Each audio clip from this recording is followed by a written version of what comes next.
لائیں کہیں کہ ہمارا رب اللہ ہے، پھر اس پر جم جائیں۔ ان پر فرشتوں کا نزول ہوتا ہے، نہ کوئی غم کرو نہ خوف، خوشیاں مناؤ جنت کی جس کا تم سے وعدہ کیا گیا تھا۔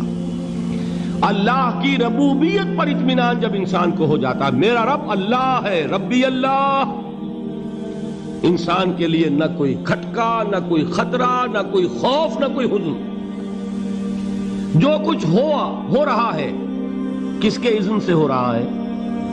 اللہ کے اذن سے۔ اللہ کے اذن کے بغیر پتا تک نہیں ہلتا۔ یہ کوئی اندھا بہرا مادہ نہیں ہے جس سے مجھے کوئی خوف ہو۔ اندھا بھینسا چلا آ رہا ہو اس سے تو ڈرنے کا ہر انسان کو ڈرنا چاہیے، نہ معلوم کس کو ٹکر مار دے۔ لیکن نہیں، اس کائنات کو چلانے والا ایک سمیع و بصیر خدا ہے، وہ جو میرا دوست ہے، میرا ولی ہے۔ اللہ ولی الذین آمنوا یخرجہم من الظلمات الی النور۔ اللہ اہل ایمان کا ولی ہے، ساتھی ہے، پشت پناہ ہے، مددگار ہے، حمایتی ہے۔ بتائیے جسے یقین ہو جائے کہ اللہ میرا مددگار، اللہ میرا محافظ، اللہ میرا پشت پناہ، اللہ میرا حمایتی، اس کے لیے کوئی خوف ہوگا؟ اس سے کوئی ڈر ہوگا؟ میں مثال دیا کرتا ہوں ایک بہت سادہ، پنجاب کے دیہات کی۔ تو بڑا چودھری ہے اور کوئی غریب کسان ہے۔ اس غریب کسان کے جانوروں کو ہر وقت اندیشہ ہوگا چوری کا، کوئی میری بھینس کھول کر نہ لے جائے، کوئی میرا بیل کھول کر نہ لے جائے۔ لیکن جس کے بارے میں یہ سب کو معلوم ہو کہ وہ جو بڑا چودھری ہے وہ اس کا دوست ہے، اس کی بچیا کو کوئی خوف ہوگا؟ اس کی بھینس پر کوئی ہاتھ ڈالے گا؟ اسے کوئی اندیشہ ہوگا؟ نہیں۔ کیوں؟ کہ وہ بڑا چودھری، بڑا اس کا یہاں کا سردار، جاگیردار، سب کو معلوم ہے وہ میرا دوست ہے، کوئی میرے خلاف اقدام نہیں کر سکتا۔ اس دنیا میں یہ چھوٹی سی بات اگر آپ کے دلی اطمینان اور سکون کا باعث بن سکتی ہے تو ذرا تصور کیجئے۔ میں لفظ تصور استعمال کروں گا صرف اس لیے کہ اس کا ہم جس کو کہتے ہیں ادراک اور شعور کر نہیں سکتے، اگر کے ساتھ کر سکتے۔ اگر یقین ہو کہ اللہ میرا مددگار اور یقین ہو کہ اللہ ہر آن میرے ساتھ ہے، پھر کوئی خوف، کس کا خوف؟ کوئی شے اللہ سے بالا تر ہے؟ کوئی قوت اس سے زیادہ طاقتور ہے؟ کوئی اس کے ارادے کو بدلنے والا ہے؟ کوئی اس کی مشیت کے آڑے آنے والا ہے؟ یہی بات ہے جو حضور نے فرمائی۔ یہ ایمان کا حاصل ہے لب لباب، کہ دیکھو اچھی طرح اس بات کو ذہن نشین کر لو، اگر تمام انسان مل کر تمہیں کوئی نقصان پہنچانا چاہے نہیں پہنچا سکتے، مگر جو کچھ اللہ نے لکھ دیا ہو، اور تمام انسان مل کر تمہیں کوئی نفع پہنچانا چاہے نہیں پہنچا سکتے، مگر وہ شے جو اللہ نے طے کر دی۔ آپ پھر میں کہوں گا ذرا طاری کیجئے، اسے فرض کیجئے، اسے سوچئے۔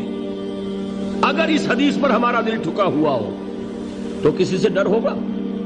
یہ مجھے نقصان نہ پہنچا دے، یہ میری رپورٹ خراب نہ کر دے، یہ میری انکریمنٹ نہ رکوا دے، یہ میرا یہ نہ بگاڑ دے، یہ میرے یہ نقصان نہ پہنچا دے۔ اس کا ڈر، اس کا ڈر، اس کا خوف، اس کی خوشامد، اس کے لیے جا کر طرح طرح سے اپنی عزت نفس کو ذلیل کروانا اس کے سامنے، یہ سب کچھ کیوں کرتا ہے انسان؟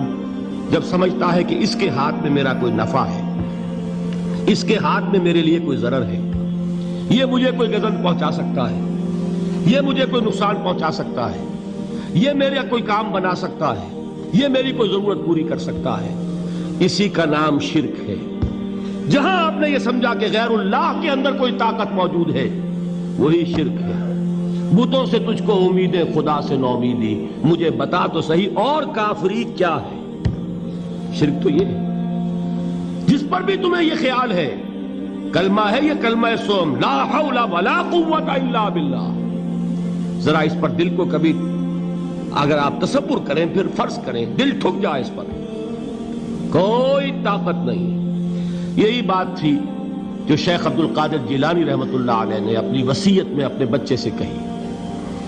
11ویں دینے والے ہیں، لیکن حضرت شیخ عبد القادر جیلانی کی وصیت اور تعلیمات کو کتنے لوگ ہیں جو جانتے ہو؟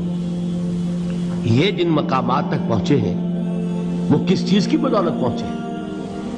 انہوں نے جو پیغام دیا وہ کیا تھا؟ اے میرے بچے، جس طریقے سے قرآن مجید میں حضرت لقمان کی نصیحتیں جو ہے نقل کر دی گئی ہیں، میں یہ عرض کروں گا بالفرض اگر قرآن حضرت عبد القادر جیلانی کے بعد نازل ہوا ہوتا تو شیخ عبد القادر کی یہ نصیحتیں بھی قرآن میں درج ہوتی. اتنی اونچی نصیحتیں ہیں. اے میرے بچے، اس حقیقت کو ذہن نشین کر لے، لا فاعل فی الحقیقت ولا مؤثر الا اللہ. اس کائنات میں نہ کوئی فاعل حقیقی ہے نہ مؤثر حقیقی ہے سوائے اللہ. کسی شے میں کوئی تاثیر نہیں اگر اللہ نہ چاہے. آگ جلا نہیں سکتی اگر اللہ نہ چاہے. پانی ڈبو نہیں سکتا اگر اللہ نہ چاہے. زہر ہلاک نہیں کر سکتا اگر اللہ نہ چاہے. کوئی چیز فائدہ نہیں پہنچا سکتی اگر اللہ نہ چاہے. تو در در پہ کیوں سر جھکاتے ہو؟ در در پر کیوں جبیں سائی کرتے ہو؟